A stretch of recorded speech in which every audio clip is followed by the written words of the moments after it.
As the leading gambling authority, you have the power to even ban or prohibit online gambling. Is that correct? Yes, Congressman Jokto.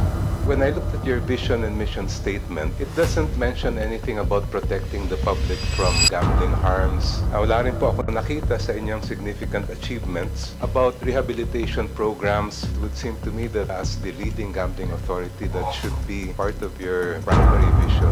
Totoo pong hindi perfecto ang PAGCOR, pero I am assuring that we are trying our best. Kaya nga po kami sa bayan ay naghain ng kontra-isugal bill.